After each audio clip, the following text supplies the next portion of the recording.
የመድኃኔዓለምን የሚዘክር ሰው ግን ሌሎች ነፍሳትን ጨምሮ ከሲኦል ያወጣል። የመድኃኔዓለምን ዝክር የሚዘክር ሰው ማለት ጠላውን ብትጠጡት እንደ ጸበል ቁጠሩት፣ የመድኃኔዓለምን ዝክር። ንፍረውን ብትበሉት እንደ መድኃኒት ቁጠሩት፣ ይፈውሳቸዋል። አክብራችሁ ከተጠቀሙ እንደሰማችሁት ነው። የመድኃኔዓለምን ዝክር የሚዘክር ሰው እሱም ብቻ አይደለም ሌላ ሰው ጭምር ከሲኦል ያወጣል ይላል። እንደምትድኑ ለእናንተ ብቻ አይደለም ለሌላ ሰው ጭምር መፍትሄ እንደሆናችሁ ታምናላችሁ ማለት ነው። በጣም ግልጽ የሆነ ጥያቄ ለኦርቶዶክሳውያን። ከዝክር ባለፈ ኢየሱስ ክርስቶስን በማመናችሁ ብቻ ተውት ሌላ ሰው፣ እናንተ ዛሬ ብትሞቱ የእግዚአብሔርን መንግሥት እንደምትወርሱ ከሲኦል እንደምትድኑ ታምናላችሁ ወይ? ቤተ ክርስቲያኒቷ ውስጥ ኢየሱስ ክርስቶስን በማመን የሚገኝ ልክ አሁን ዝክር ሲደረግ ዝክር ሲዘከር ያለው ድፍረት ኢየሱስ ክርስቶስን በማመን ሲሆን የለም። እስቲ ለእናንተ ልጠይቃችሁ፣ ዛሬ ኢየሱስ ክርስቶስን በማመናችሁ ክርስቲያን በመሆናችሁ ስለ እናንተ በመስቀል ላይ የሞተውን ኢየሱስ ክርስቶስን የሕይወታችሁ ጌታና አዳኝ አድርጋችሁ በመቀበላችሁ ዛሬ ብትሞቱ ከሲኦል አምጣችኋል? ሲኦል ውስጥ እንግዲህ የገቡ ሰዎች ታውቃላችሁ፣ ምግባር የሌላቸው ሥራ የሌላቸው ሰዎች ናቸው። እናንተ ግን ባደረጋችሁት ዝክር እንኳን ለእናንተ አይደለም በሲኦል ላለ ሰው ትተርፋላችሁ እያሉ ነው የቤተ ክርስቲያኒቷ የአራት አይና መምህር።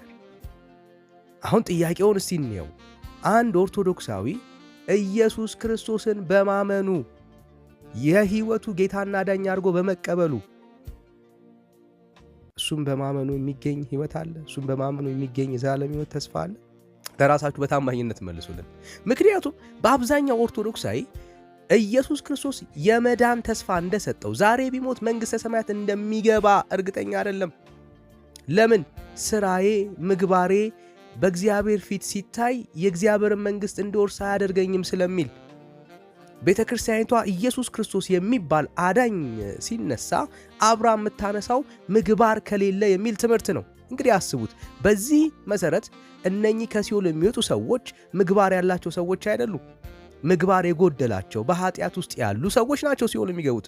ስለዚህ ምን እያሉን ያለው? አንተ ግን ምን ካረክ? የመድኃኔዓለምን ዝክር ካወጣ በምን በዝክር ሌላውን ሰው ማዳን ትችላለህ። አንተ ብቻ አይደለም ሌላውንም ሰው ከሲኦል ታድናለህ ይሉታል። እዚህ ከሲኦል የሚወጡ ሰዎች ታውቃላችሁ ምግባር የጎደላቸው ናቸው፣ ሥራ የሌላቸው ሰዎች ናቸው፣ ኃጢአተኞች በደለኞች ናቸው ሲኦል የሚገቡት። ሲኦል የሚገባን ሰው ማውጣት ከቻልክ በዝክር ቶሎ ሌላ ሰው አንተ ዛሬ ኢየሱስ ክርስቶስን በማመን ኃጢአተኛ በደለኛ ነኝ ያልከው አንተ ሰውዬ፣ አንቺ እህት ኢየሱስ ክርስቶስን በማመንሽ የዘላለም ሕይወት አለሽ ወይ? የእግዚአብሔር መንግሥት ትወርሻለሽ ወይ? ይህ መመለስ ያለበት ጥያቄ ነው።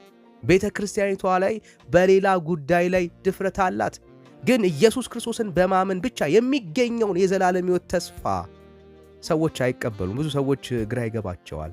ለምንድን ነው ካልን የጸጋው ወንጌል እዛ ቤት ስለማይሰበክ። ጸጋ ማለት ከእግዚአብሔር የተቀበልነው ነፃ ስጦታ ማለት ነው። ያ ጸጋ ነፃ ስጦታ አንተን አንቺን አድኖሻል ወይ? ዛሬ ብትሞቺ የዘላለም ሕይወት ዋስትና ሰጥቶሻል ወይ? ሰጥቶዋል ወይ? ብራዘርስ ይሄን ነው የምንጠይቀው። ዛሬ ብትሞቱ ብራዘርስ፣ ዛሬ ብትሞቱ የዘላለም ሕይወት ተስፋ አላችሁ? ተውት፣ ለሌላ ሰው ተውት።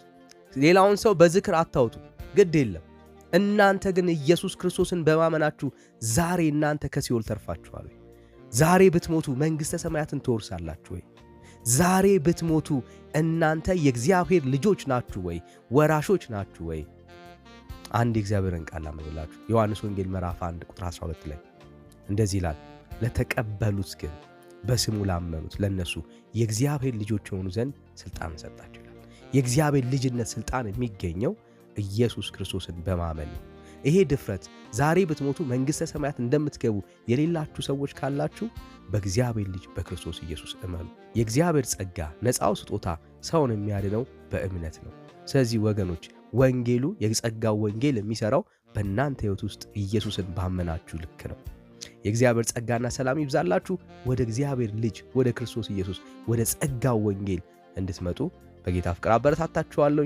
ጸጋ ይብዛላችሁ። ተባረኩልኝ።